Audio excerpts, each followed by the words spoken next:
પરદેશ ભણો એટલે તમે કોઈ પણ ફેકલ્ટીમાં જઈ શકો ભણવા માટે. તમે જે પણ ભણો એ 100% ફૂટ 100%. પછી એમાં એવું નથી કે તમે વિજ્ઞાનનું ભણો તો જ તમે પેલું થઈ શકો, પરદેશ ભણવા જઈ શકો. અને તમે આર્ટ્સમાં પણ ભણો પણ આર્ટ્સમાં તમે 100% મૂકીને ભણો તો એની વેલ્યુ ત્યાં પરદેશમાં પણ છે. એટલે જે કંઈ આપણે કરીએ એના 100% મૂકીએ. વિદેશ ભણવા જવા માટે રાજ્ય સરકાર કેટલા રૂપિયા આપે છે? 15 લાખ રૂપિયા. કેટલા? 15 લાખ. આજે આપણા કાકાનો દીકરો કે આપણા કાકા જોડે 10,000 લેવા જજો, મારા ભણું છે 10,000 આપો, અનુભવ કરજો ના કરો તો સરકાર કેટલા આપે છે? 15 લાખ. અને કેટલા ટકા વ્યાજ?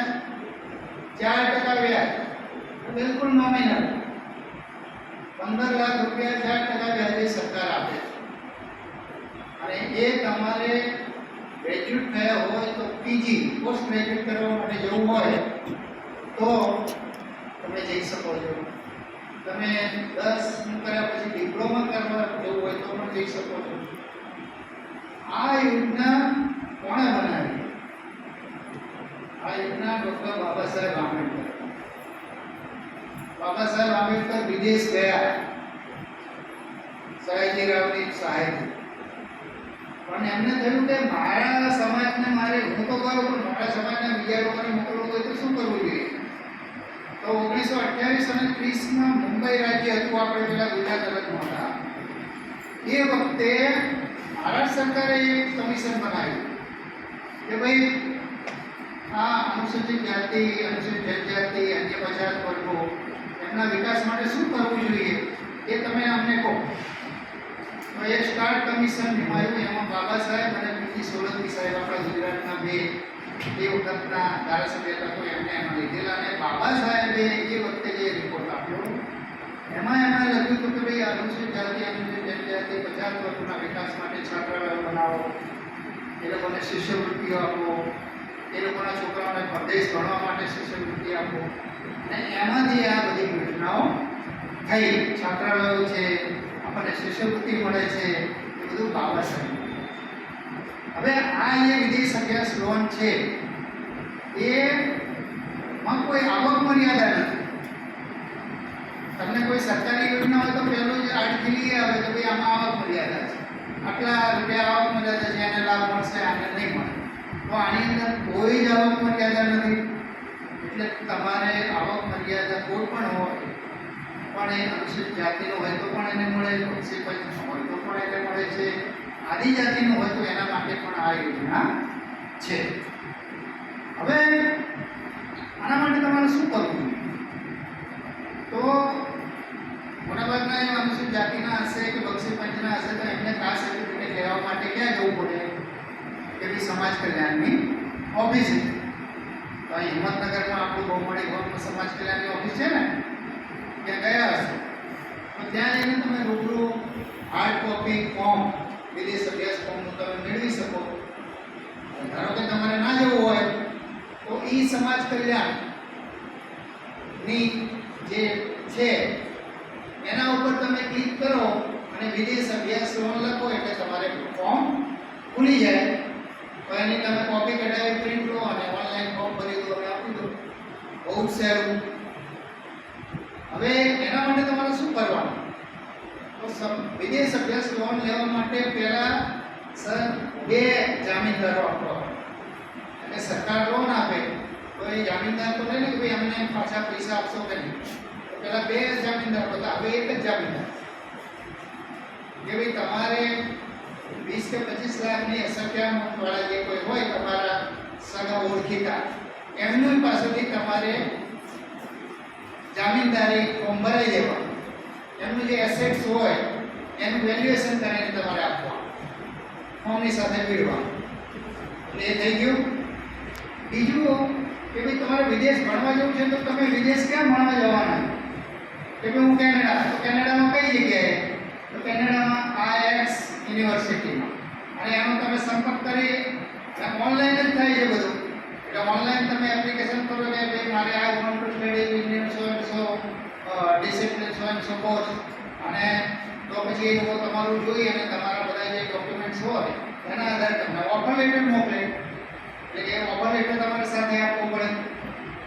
ઓફર લેટર આપવામાં કંઈ મુશ્કેલી આવે ના. બીજું તમારે શું જોઈન કરવાનું છે કે ભાઈ તમારો જાતિનો દાખલો, કે તમે અનુસૂચિત જાતિના છો, તમે બક્ષીબેનના છો, તમે એસટી છો, જે હોય જાતિનો દાખલો એ આપણી પાસે હોય એ જોઈન કરી દેવાનું. બીજું કે તમે આ અભ્યાસ કરવા માટે અથવા લોન પરત કરવા માટે સક્ષમ છો એનો તમારે સેલ્ફ દાખલો આપવાનો હોય છે, એ આપી દેવાનો. તમારી જોડે પાસપોર્ટ હોવો જોઈએ અને તમારે વિઝા, તો તમે વિઝા માટે એપ્લાય કરો ને એમાં લખો કે હું સ્ટડી કરવા માટે જઉં છું અને આ મને ગવર્મેન્ટ સ્પોન્સર લોન કરવાના છે, તમારે વિઝા પણ જલ્દી પડી. આ યોજનામાં પહેલાં એક જ જણને લાભ મળતો કુટુંબમાં, એક જ જણ. હવે સરકારે થોડું વિશાળ કર્યું, એક કુટુંબના 2 જણને આપી શકાય. ધારો કે તમારો દીકરો ગયો હોય અને પછી એમ થાય કે ભાઈ દીકરાને બહુને મોકલવી છે, એ પણ છે બરોબર, તો એને પણ તમે મોકલી શકો. એટલે એ બહુ સરળ બન્યું. બીજા નંબરમાં શું છે કે પહેલાં એવું હતું કે તમારે વિદેશ અભ્યાસ કરવા જવું હોય તો તમે અહીંથી વિદેશ ઉપડો, અહીંથી ઉડો, એ પહેલાં સરળ હતું. હમણાં એમાં છૂટછાટ મૂકી સરકારે કે ભાઈ તમે ઉડી ગયા, તમને ખ્યાલ ના રહ્યો કે ભાઈ મને આ અરજી કરવાની, તો 6 મહિના સુધી ત્યાં ગયા પછી 6 મહિના સુધી તમે અરજી કરી શકો.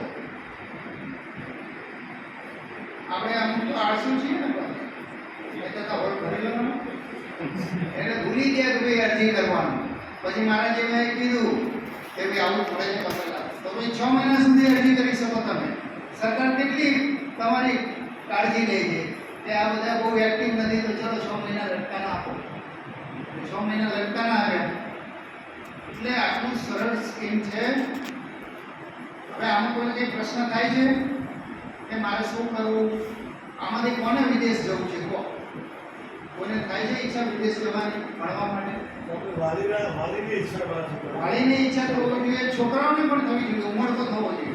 સાહેબ હું નાનો હતો, ભણતો હતો વિદ્યાપીઠમાં અને આંબેડકર સાહેબને વાંચ્યા, તો એ વખતે મને મનમાં થયું કે મારે ડૉક્ટર લગાવવું છે આ બાબા સાહેબને.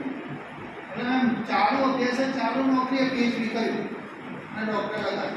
એટલે અંદર તમારી ઈચ્છા હોવી જોઈએ, વિદ્યાર્થીઓની અને વાલીઓની ઈચ્છા, ખાલી ઈચ્છા નહીં, પ્રબળ ઈચ્છા.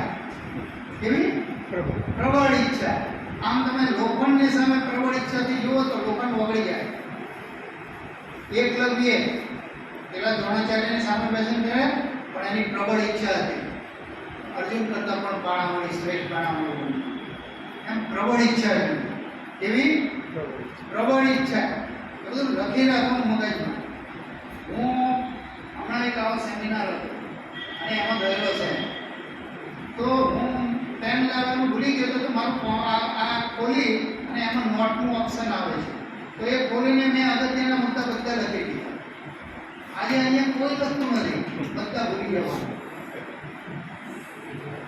આ બધી ખાસિયતો છે આપણી, કારણ કે આપણે પછાત છીએ. બધાને કડવું લાગશે પણ આ બધી આપણી ખાસિયતો છે. આપણી ખાસિયતો આપણે માનસિકતા છે. આ બધું બોલવું પડશે આપણે.